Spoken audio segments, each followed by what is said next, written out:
Allez les amis, aujourd'hui on se retrouve de nouveau BTC face au dollar et il pump après la vidéo prophétique d'hier. Bien sûr, attention à mes propos qui sont toujours humoristiques, mais une chose est sûre, c'est que hier on se disait, ça y est, on est vers la fin du range, le range il est fini et on va espérer bien sûr une continuité de la hausse de ce dernier vis-à-vis de tous les arguments que j'ai donnés hier. Donc aujourd'hui, qu'est-ce qui se passe? On a une belle journée dans le vert, hier c'est une belle journée dans le vert également, bref en fait c'est vert depuis le début, en tout cas depuis les 2 derniers jours et enfin la reprise de la hausse du BTC. Alors on va analyser tout ça, comment ça se passe, comment c'est passé depuis 2 jours, etc.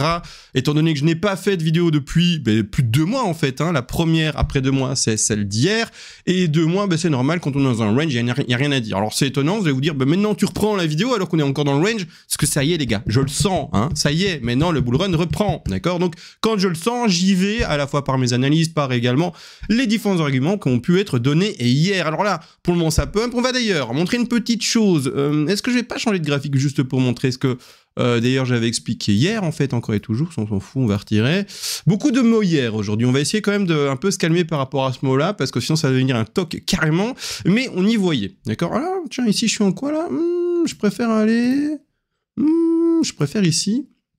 Et je vais retirer mes dessins comme ça, d'accord? Alors voilà. Alors, ce qu'on y voyait, et surtout de manière très simple, d'accord, c'est la fameuse résistance qui est oblique. Alors attention, une résistance c'est souvent une zone, alors je vais mettre ma ligne et puis tout d'un coup on verra plus rien quand même, mais c'est plutôt une zone, d'accord? Une résistance, c'est très rare que ce soit pile poil tous les points qu'il faille, qui soient alignés, etc. Mais pour le moment la zone, d'accord, vous voyez ici, je peux d'ailleurs faire un copier-coller pour faire une parallèle ici, vous voyez j'essaye de dessiner une zone plus ou moins, la zone pour le moment est en train de se faire péter, d'accord? On le voit, on est en train de sortir de la zone, on peut l'élargir un peu pour dire allez, il faut un peu de voilà, mais en gros on est en train de péter la zone, d'accord? Donc encore, pour avoir de la force, il faudrait que ça se termine non pas en une mèche, une jolie mèche de la mort qui tue ici, mais plutôt, voilà, un beau corps de bougie qui se clôture, d'ici 5 heures on est bien. Là c'est du daily, et au plus la time frame est élevée, au mieux c'est, d'accord? Au plus ici la bougie est forte en termes de time frame, et au plus c'est révélateur d'une cassure forte et significative de la résistance ici qui est oblique, comme on le voit. Alors pour le moment c'est bien parti, et d'ailleurs au moment où je parle ça continue à pumper, donc vas-y continue à pumper, on est très content bien entendu, mais voilà, petite résistance qui commence à se faire casser. Est-ce que pour autant, en fait ça veut dire, ça y est, bull run? Non plus, d'accord, il faut arrêter. C'est juste des petits signes qui nous donnent ici du réconfort au cœur, parce qu'il est tout froid, et maintenant ça réchauffe un peu le cœur grossièrement. Mais c'est un premier petit signe, d'accord, il y a plein de petits signes. Ah, j'ai soif, j'ai pas un verre d'eau quelque part? Non, mince, dommage, juste, pas grave, j'irai voir de l'eau après.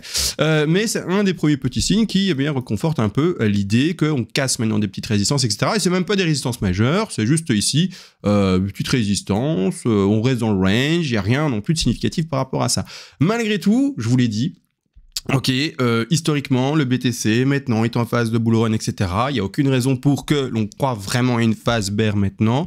Je sais que non pas l'intention, mais le sentiment est assez bear, à la fois sur les réseaux sociaux, etc. Moi, je vous le dis, on est complètement bull. Là, ici, la correction a été méga faible. On est sur une correction pour le moment de 16%. Je remonte rapidement parce que c'est important que tout le monde l'ait en tête également. Parce que tous ces petits cocos qui sont tout bear, je sais pas ce qui se passe dans votre tête, d'accord? Donc, on est sur un 16% à ce niveau-ci. Donc, une correction méga faible, d'accord? Et également une correction, comme on le voit ici, de 18% et quelques de ce niveau-là. Non, même pas, 17% 86. Une deuxième correction méga faible. On est globalement même ici sur de la correction faible pour, ici vous le voyez bien, une extraction haussière affolante et folle vers le haut. Et c'est-à-dire que si on met ça quand même bien propre en grand écran, on est sur une 2. Si elle est déjà validée, et moi je suppose qu'elle est validée, je vous le dis, d'accord? Parce qu'on est vraiment sur une intention haussière folle. C'est le bull run, c'est la banana run. On y va et on y va. D'accord, en gros, on traîne pas. Et même cette correction de vague 1 en parenthèse vers la 2 qui est cachée là avec tout le charabia, elle est méga faible. Enfin, genre, c'est abusé à quel point elle est faible, d'accord? Donc ici, on regarde, on est sur une correction de 23,6, je suis en log, je mets en non-log, on est sur une correction même pas de 38,2 en non-log, on est sur quelque chose d'extrêmement faible. La plupart du temps, une 2 classique normale, d'accord, quelque chose de normal, on va retrouver les 50 à 61,8. Qu'est-ce que ça veut dire méga faible? La 2 elle est là, CM1, super, tu nous dis qu'elle est faible, mais qu'est-ce que ça veut dire? C'est-à-dire qu'en fait il n'y a aucune intention vendeuse, que les vendeurs n'arrivent pas à aller choper les zones où ils devraient les choper, en fait les zones de rachat c'est là-bas en bas normalement, et que comme on n'y arrive pas, ça veut dire qu'il n'y a que de l'acheteurs dans ceci. Donc, en fait, il y a des pauvres petits vendeurs, des petits bears qui essayent de vendre le machin, et à chaque fois, le bull qui dit, non, tu vas pas descendre plus bas, moi je t'achète. Et en fait, c'est vraiment ça qui se passe. Et, ça achète. D'accord? C'est pas compliqué à voir, ça achète. Ça achète ici, excusez-moi pour la coupure d'écran, me tromper de bouton, mais grossièrement ça achète, d'accord, coupure d'écran, coupure de son à un moment, mais grossièrement ça achète, d'accord, pas compliqué à comprendre. Donc ici, moi, bon, je vais aller dans le petit time frame pour être déjà un peu plus agressif quand même, parce que la grande time frame on a compris, on veut que ça pump, c'est magnifique, trop bien. D'ailleurs ceux qui se demandent, mais ça pump à où, l'idée c'est de pumper vers les 200 000, peut-être un peu plus, d'accord. Alors si ça va plus haut encore, 300, 400, 1 million, 2 milliards, je serai le premier content. Mais déjà, une perspective de 200 000, on est tous contents. En tout cas, moi, le premier, personnellement. Alors ensuite, premièrement, on va zoomer là-dessus. Rien de compliqué. On y va. On va sur du 4 heures. Bon, on zoome. Et on voit... là, amusant. On passe en horaire. Zut. L'horaire est là. Cool. Amusant. Ok, je le vois très amusant. Alors, le truc, c'est que du coup, il faut vraiment comprendre. Je suis en horaire. Le début du mouvement, je suis sur le dernier bottom local. Je parle local en horaire, c'est-à-dire le 18 février à 20h. D'accord? Donc, je dézoome. Comme ça, vous voyez toute la pattern. On est sur le dernier ATH à ce niveau ici, aux alentours des ça c'est pas du tout, des 109 000 $ déjà, excusez-moi. Le bas de la 2 majeure ici que je vois en bleu, aux alentours du 3 février. Je donne les dates pour ceux qui travaillent leur graphique, etc. D'accord, et qui ont eu un peu du mal à s'y retrouver. Le 3 février ici, aux alentours des prix des 91 000. Et puis là, je commence un décompte haussier 1 et 2. D'accord, et la 2 qui a été posée ici le 18 février à 93 200 $. Et là, maintenant, je monte. Alors, maintenant qu'on a dit où on était, on va regarder ça en horaire. Alors en horaire, j'y vois une leading diagonale. Alors premièrement, elle est où la leading diagonale? Elle est là. Donc une petite 1, super, en 1, 2, 3, 4, 5, microscopique aussi. Une petite 2, une 3, transperce le 4. Vous voyez le 4 ici, je vais agrandir. Vous voyez le 4 qui est là. Beaucoup vont se dire, ceux qui apprennent les LOTF petit à petit de leur côté de manière autonome, t'inquiète, je suis là, je t'explique, vont se dire, la 4 ne peut pas transpercer le top d'une 1. Alors de quoi on parle? Parce qu'on voit pas le 1 en fait, donc je vais quand même le mettre en degré supérieur. On va aller sur du minor. Voilà, là maintenant on voit la 1, d'accord?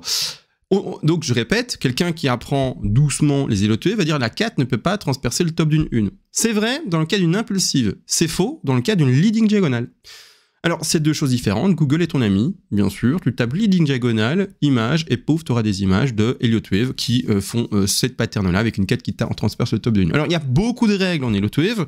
On dirait qu'il y en a 2-3, mais en fait, il y en a beaucoup. D'accord? Il y a plein de patterns que tu connais pas, mais qui existent. WXY, WXYZ, déjà juste ça, boum, j'étais de nouveau perdu pour celui qui apprend tout seul.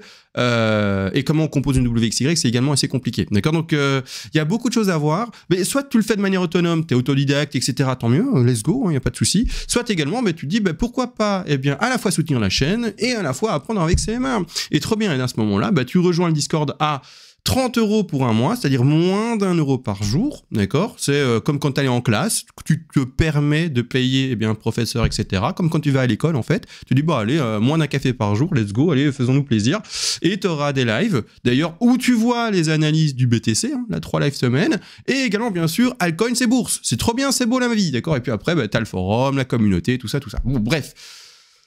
Qu'est-ce que je disais? Oui, excuse-moi. Tout ça, en fait, et j'étais même pas parti sur une pseudo-pub, en fait, de base, ce que je voulais dire, c'est les personnes qui ne savent pas que, on peut retrouver une 4 qui transperce le 1, ça s'appelle juste une leading diagonale. Il y a aussi la configuration ending diagonale, mais ici, en leading diagonale pour ma part. Alors, je commence en 1, 2, 3, 4, 5, d'accord?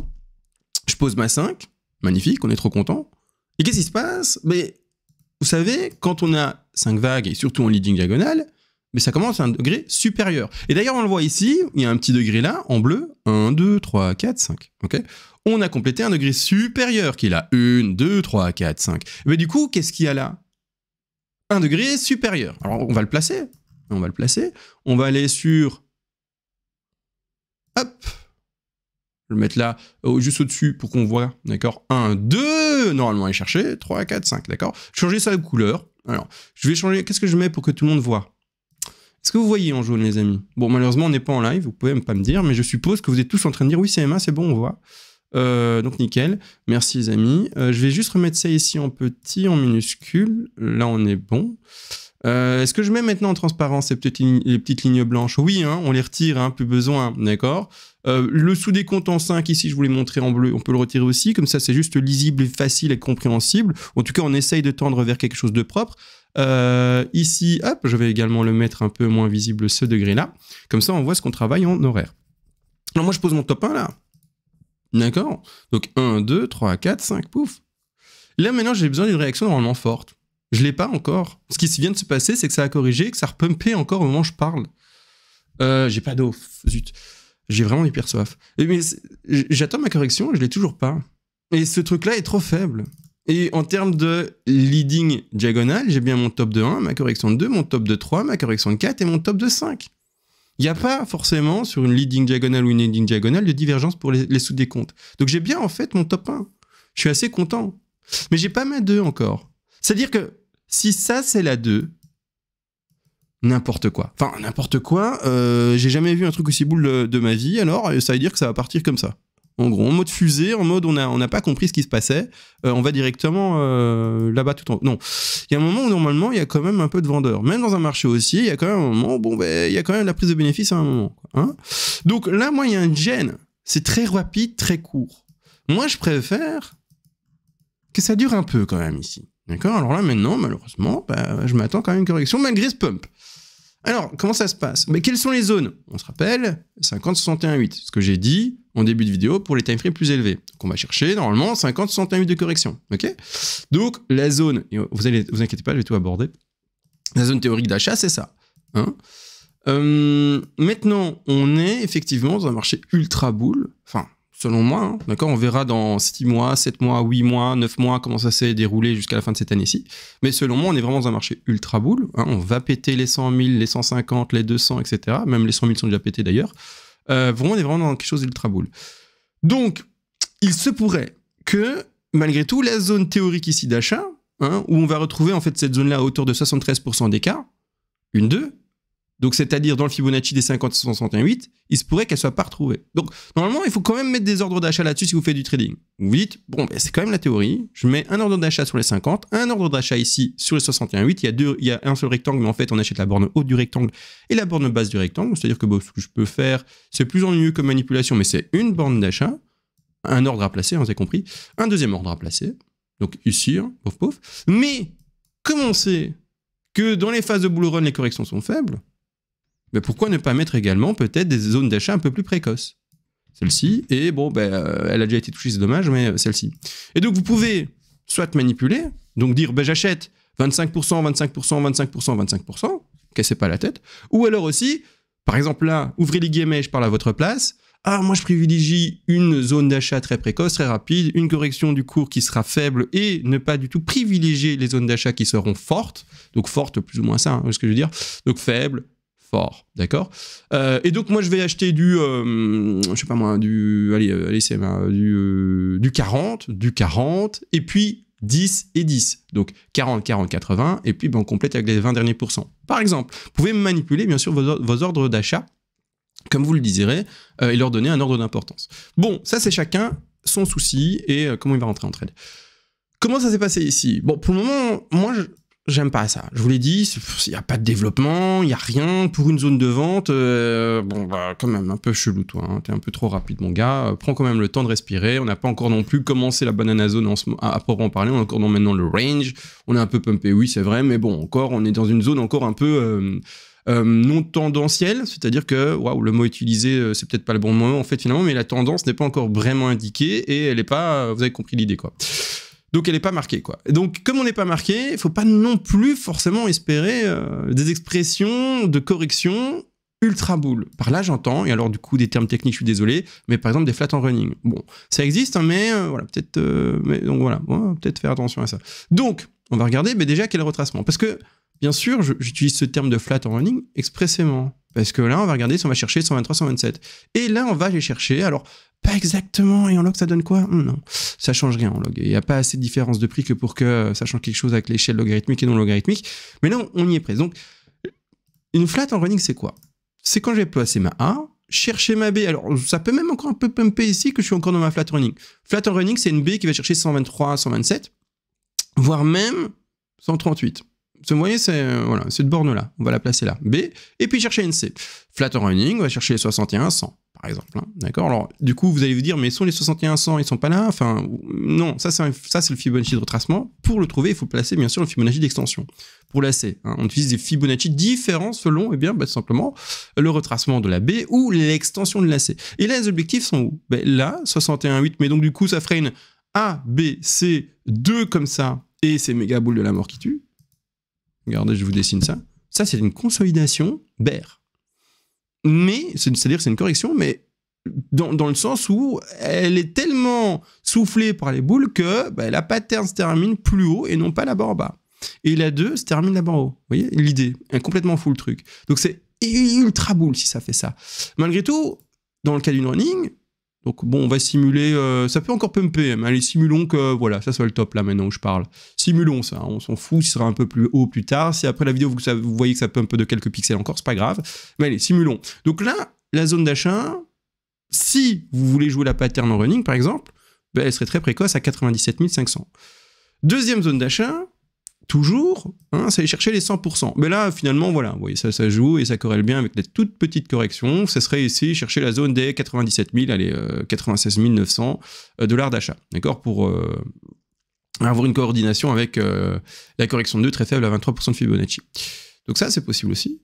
Mais surtout, du coup, pourquoi pas y voir la flat en étendue, Et la flat inentendue, ça veut également dire, n'hésitez surtout pas à prendre les 123, voire même les 161,8 d'extension de C possible. Donc une vraie correction. Et là, on retrouverait de nouveau, les 161,8, c'est pas sorti de mon chapeau. Donc c'est vraiment les règles. Nous avons pour objectif de C, 61,8, 100, 123 et 161,8. C'est tout. Ça, c'est les objectifs classiques, théoriques, etc. Bon. Et donc du coup, là, si on va chercher à nouveau les 96 000, c'est bien. C'est bien. Parce que là, à la fois, on nous donne encore cette perception d'un marché, je veux dire, pas hésitant, mais en fait, si. Enfin, je peux utiliser le mot hésitant, je pense. Il sait pas s'il monte ou il descend, en fait. C'est ça que je veux dire, vous voyez, the range. En gros, c'est un range, d'accord? Donc, à la fois là, il pump un peu, il casse un peu les résistances, tout ça là, comme on a vu au début, les résistances obliques. Et puis, boum, il réintègre déjà un peu plus bas. Il recasse à nouveau, vous voyez, cette ligne de support qu'on peut lui trouver. Donc, voilà, je vais la dessiner au pinceau, pas important aussi.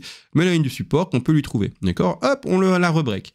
C'est bear, ça y est, on va de nouveau, je sais pas où, d'accord, vous inventez un truc, tout ce qui est plus bas que l'enfer, et vous l'aurez trouvé parce que les gens sont très imaginatifs quand ça commence à cracher. Bon. Alors qu'en fait, c'est aussi. À ce moment-là, tout le monde vend, je sais pas pourquoi ils vendent leur BTC, mais allez, tout le monde vend. Nous, on achète. Enfin, moi, j'achète. Moi, c'est comme ça, moi, j'achète. Et puis, go, quoi. Et puis, pump. Mais donc, on aura encore fait un peu hésiter les gens, etc. De nouveau, on casse le support, il faut vendre, attention, la maison est en feu, tout ça, tout ça. Et en fait, non, en fait, tout va bien, les gars, cool. Et puis, pump, d'accord? À ce moment-là, dans cette pattern-là, quels sont les objectifs des vagues supérieures? Alors, j'ai commencé ma leading. Bien. J'ai ma 2 potentielle. Si elle s'exprime, ce qui me ferait rire, c'est que demain, on se retrouve avec un truc qui ait fait ça. C'est-à-dire qu'alors, à ce moment-là, tout ça s'est acheté à la poubelle, enfin ce petit truc, et que ça aurait été la 2 comme ça. Ultra violent, quoi. Bon, partons du principe qu'on n'est pas ultra violent quand même, parce que voilà, malgré tout, le BTC peut l'être. Mais heureusement pour nous, on n'anticipe que des achats, donc ça c'est cool. Et d'ailleurs, on en a parlé hier, dans la vidéo d'hier, quand on était encore à ces prix-là. Je mens, hier, la vidéo a été faite vers 10h du matin. On est quel jour aujourd'hui? On est quelle date? Le 20. Donc le 19 à 10h du matin, on était à quel prix? Elle était là. Donc nous, hier, on était ici. On est pris ici. D'accord? 10, 11h du matin. Ici, pardon, là. 10, 11h du matin. Là. Vidéo là. Chut. Oh, mais ça pump encore. Mais arrête. Ah oui, mais j'ai dit que ça pouvait encore pumper de quel pixel pour prendre la baie. Donc faut pas que je m'inquiète non plus. Mais par rapport à la pattern là, ici. Parce que oui, aussi. Vous voyez comment je réagis là? Oh, ça pump encore, on ne peut plus. Ça... En fait, c'est un énorme piège. Alors, c'est pas le piège du FOMO, c'est-à-dire fear of missing out, c'est-à-dire la peur de louper, d'être à l'extérieur, c'est-à-dire finalement, pour la phrase la plus connue en français, de louper le train. En fait, en bull run, c'est même pas du FOMO, en fait. C'est qu'il y a des gens qui vont se dire, ça y est, moi, je prends du bénéfice, entre guillemets, mais pas du bénéfice parce qu'ils sont contents du bénéfice qu'ils ont fait, etc. Et puis, ils vont en profiter, et puis ils vont plus rien faire, et ils vont vivre avec ce bénéfice-là. Non, ils vont se dire, je vais essayer avec mon investissement de faire de l'achat-vente. À un moment, le prix, je vais vendre le BTC, et puis je vais attendre qu'il corrige à 90 000, 80 000 pour racheter. Et en fait, en gros, avec leur vrai BTC, non pas leur outil de trading, etc., non pas leur échange de trading, ils vont, ils vont vendre, alors, pinceau, ils vont vendre, pinceau, là, genre, et ils vont dire, ah, trop bien, je vends là, parce que de toute façon, le BTC, il va corriger, je vais racheter quand il sera là. Ok? Ici. Le souci, c'est qu'ils vont vendre là, le BTC, il va faire ça. Et ça, c'est le piège du BTC en bull run. C'est que les gens, à un moment, ils vont se dire, ah, distribution, chute, j'achète là, je suis un génie, et puis je pump. T'es pas un génie, c'est tout, d'accord? Comprends bien que t'es pas un génie. C'est qu'avec ton investissement, t'essaies de faire le trader, tu vas vendre tes BTC là en espérant que ça descende pour acheter et faire du coup une plus-value de quelques pourcentages en termes de BTC, gagner 10-20% de BTC, et puis en fait ça va pumper sans toi parce qu'en fait il y aura pas la correction que tu auras anticipée comme un génie. Parce que t'es pas un génie en fait. Et le truc, c'est que c'est ça en fait le piège du Bitcoin quand il est bull run, quand il est en bull market, quand il est haussier, même très haussier. C'est que la plupart des gens vont sortir du train sans même le vouloir. Alors, ils croient toujours au BTC, ils croient toujours à une hausse de celui-ci, mais ils se disent, moi, je vais vendre un peu mon BTC, comme ça, j'en ai plus, pour gagner peut-être 20% de BTC. Mais le truc, c'est que s'ils vendent leur BTC là, parce qu'en fait, s'ils vendent le BTC ici, là, et qu'ils rachètent le BTC là, bah, ils auront gagné 95 000 à 75 000, on est sur du 20 000. Oui, on est sur du 20 000. Donc, ouais, ils auront gagné peut-être, là je suis pas bon dans les calculs, mais plus ou moins 20% de BTC, plus ou moins. Hein. Donc au lieu d'avoir un BTC, pour le même nombre de dollars, il aura un BTC 20. Vous comprenez? Donc il prend ses 91 000, là-bas en dessous, il rachète un BTC .20, d'accord?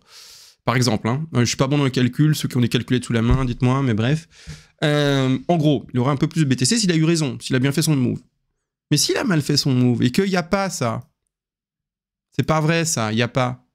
Il a vendu son BTC ici, ça pump, indéfiniment. Il rentre quand dans le marché?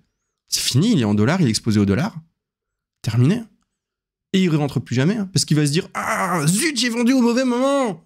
Ça pump sans moi. Mais c'est pas grave, ça pump sans moi, mais qu'est-ce que je vais faire? Bon, je vais juste attendre la prochaine correction, ça va jamais pumper à l'infini sans moi. » Mais si, en fait, Coco. Parce que le Coco, lui, qu'est-ce qu'il espère en ayant vendu là? Ben, c'est que le BTC fasse ça, et puis qu'il refasse ça, parce que le BTC, il est gentil. Ils viennent rechercher son point d'achat. Mais c'est pas vrai, ça. Le BTC, il est pas gentil, en fait. Hein. Pas du tout. Le BTC, il corrige plus, en fait. Et le BTC, en fait, il va te faire quoi? Tu vas attendre là, comme un gentil petit bonhomme. J'aimerais bien mettre un petit bonhomme gentil, du coup. Un petit bonhomme gentil, on va partir là-dessus. Voilà. Et toi, t'es là. Super, j'attends mon BTC. Mais non, en fait, BTC, il fait quoi? Il fait ça. Et il vient plus te chercher. Un peu comme précédemment, là. Et toi, petit bonhomme gentil, tu te fais avoir, d'accord? Tu te prends une petite claque dans le visage. C'est la même chose, en fait, que par exemple ici. T'as vendu là. Donc, on réplique le petit bonhomme gentil. Tac, tac. T'as vendu là. Super. T'attends d'acheter... Enfin, j'invente. Un peu plus bas. Là. Bah, le BTC, il a fait quoi? Ça. Il est jamais revenu chercher ton point d'achat. Hein. D'accord? Il est parti. Hein. Voilà. Et ça, c'est le piège, en fait, du bull run, mais les gens ne le voient pas venir. Les gens ne conscientisent pas qu'en fait, le trading, c'est uniquement et seulement sur une plateforme qui te permet de faire du trading, c'est-à-dire avec des stop-loss, avec des take profit partiels, avec des trading stop possibles, avec des outils, en fait, possibles. Mais que ton investissement, il ne faut pas y toucher, jusqu'à ce que tu sois pas fier, c'est pas le bon mot, mais content, en fait, et que... Qu'est-ce que je veux dire par là? Que, en fait, l'objectif que tu t'étais fixé avec ton investissement ait été trouvé. Alors, il y a différents objectifs possibles. Un objectif de temps. Premièrement, il y a des gens qui se disent, ben moi, tu sais quoi, moi, je crois en la technologie en elle-même, etc. J'ai pas envie de jouer au trader, j'ai pas envie de... Non, j'achète mes BTC, je les mets sur une clé, sur quelque chose, je vais les poser dans un coffre-fort privé. D'accord, attention, jamais faire confiance à une banque, même si c'est pour les coffres-forts. Jamais. Coffre-fort privé chez vous ou coffre-fort privé d'une société privée. Moi, par exemple, c'est coffre-fort privé d'une société privée. C'est au moins 4 dans un truc, renfort. Pour y rentrer, il faut une double clé. Donc, il faut moins avec la clé, plus encore une madame ou un monsieur, ça dépend la personne qui me reçoit à ce moment-là, une deuxième personne qui rentre aussi sa clé dans le truc. Et pour rentrer, je vous assure, la sécurité qu'il y a dans ce truc... mais ce que je vous invite à faire, c'est vraiment d'avoir des vraies sécurités. Donc, c'est-à-dire, petits mots cambrioleurs qui veulent venir chez moi, ça sert à rien. J'ai pas le pouvoir de vous donner des BTC. tout est en coffre-fort, etc. Si je rentre là-dedans, de toute façon, bref, vous avez compris, venez pas m'attaquer, ça sert à rien, d'accord? J'ai rien, en fait, j'ai juste rien à vous donner, d'accord? Mais le truc, c'est qu'ici, d'ailleurs, je donne des idées aux gens, tu sais, venez me cambrioler, mais il y a rien à cambrioler, je vous le dis tout de suite. Mais le truc, du coup, c'est que vous, de votre côté, et il faut qu'on... Ouais, je suis parti en logoré, là, excusez-moi. Qu'est-ce que je disais, du coup? Oui, vous devez faire attention à comment vos BTC. Qu'est-ce que je disais? Faire attention à vos BTC. Bref, c'est pas grave, du coup, je continue, j'ai oublié, je suis parti en logoré. C'est-à-dire ici que, du coup, en faisant la projection, parce que je sais plus ce que je disais, désolé. D'accord, faites attention à vous, du coup. Mais faisons la projection de ça. Putain, c'est fou, j'ai perdu mon fil. C'est pas grave, je suis un peu trop aujourd'hui sous café, j'imagine. Hop, on va partir là-dessus et on va simuler la projection haussière. Alors, je simule là-bas en bas une correction faible aux alentours des 96 000 si elle a lieu. La 3, 161,8. Donc, on va chercher 103 000 $. Ici, on va se retrouver, bien sûr, avec la 4. Bon, la 4, on peut la mettre faible également. Si on est en bull run vraiment. Mais allez, mettons-le quand même à 38,2. Donc, je vais quand même montrer le Fibonacci de retracement pour montrer que je l'ai bien mis à 38,2. C'est un truc mémotechnique. Moi, je sais qu'elle est bien passée. Elle est à 38,2 de retracement, bouffe dessus. D'accord? Truc mémotechnique. Si vous avez votre 3 à 161,8, bon, bah, en fait, les 38,2 sont équivalents aux 100% de cette extension. C'est pas comme ça dans tous les cas. D'accord? Pour les autres Fibonacci d'extension, si la 3 va plus haut, c'est pas la même manipulation. Ce truc mémotechnique ne fonctionne que et seulement si vous êtes avec une 3 à 161,8 de simulé. D'accord? On va poser notre 4 là et puis, bon, on va finir avec notre petite 5 ici. C'est fou comme j'ai perdu le fil aujourd'hui. Je vous ai expliqué un truc et puis je sais plus ce que je vous disais, pas grave. Et donc les objectifs de 5, dans la proposition, par exemple, que l'on voit ici, c'est d'aller chercher ceci. D'accord? Donc ici, c'est de la vente. D'accord? Alors, c'est... Ah oui, excusez-moi, ça y est, j'y suis. On parlait de vente. Et c'est ça. J'y suis. Donc, les différents styles de vente. Perspective d'investissement. Le temps, et c'est là où je vous disais, pardon, de protéger vos cryptos, et donc vous mettez en coffre-fort, vous n'y touchez plus, pendant 15 ans, 20 ans, 30 ans, on vous dit, ben voilà, j'ai salé le temps, j'y touche pas, j'ai pas envie de vendre, acheter avant. Ça, c'est, voilà, excusez-moi, j'y reviens. Pourquoi je parlais de coffre-fort et vous y touchez pas. Bon. Deuxième chose, il peut aussi être un facteur de rentabilité. Vous dites, écoute, moi j'investis, mais si je fais un x2, ben je vends. Parce que 1 x 2, c'est très bien, je suis très content, j'ai mis 100 000 €, si j'ai 200 000, je suis content. C'est un exemple, on m'en fout de combien vous avez mis, on s'en fout, j'ai donné un chiffre aléatoire. Et il y a 200 000, je vends peut-être les 200 000 complets, ou je vends 100 000 pour revenir à la balance et que je fais pas de perte et qu'il y a encore 100 000, donc en termes de BTC qui court. Par exemple, d'accord? Donc, disons que vous avez acheté un BTC rond et vous dites, ben voilà, quand le BTC rond il vaut 200 000, ben je reprends mes bénéfices, comme ça il n'y a pas de perte, et puis je laisse courir la moitié du BTC qui restera, hein, par exemple. Ça, c'est par rapport à un facteur. Donc là, c'est plus le temps. Donc si ça se fait en une semaine, ça se fera en une semaine. Votre objectif de facteur, ça peut être un objectif de 3, 4, 1000, 2 millions de %. Faites ce que vous voulez avec votre facteur. Ça peut se faire du coup en 5 ans, 10 ans, 15 ans, 20 ans, 30 ans, ce facteur-là, peu importe. Vous réfléchissez plus en termes de temps, mais en termes de facteur. D'accord? C'est-à-dire multiplicateur, pour ceux qui n'ont pas le terme. Hein, parce que ceux qui voient un facteur qui amène des colis postes dans votre boîte aux lettres, non, c'est pas ça. D'accord? On parle vraiment de facteur multiplicateur dans un calcul. À ce moment-là, ça c'est une deuxième possibilité. Et une autre possibilité, c'est de finalement le jouer un peu en termes de trading. Mais ça, c'est déjà pour des personnes un peu plus avancées, qui commencent un peu à comprendre les cycles ou qui peuvent prendre du risque et qui se disent, bon allez, si je sors du marché trop tôt et que j'arrive plus à y rentrer, c'est pas grave, je vais pas pleurer, en gros. Parce que à côté, j'ai d'autres investissements, si ça, en fait, je vais pas pleurer, c'est pas grave si je sors du marché de manière trop rapide.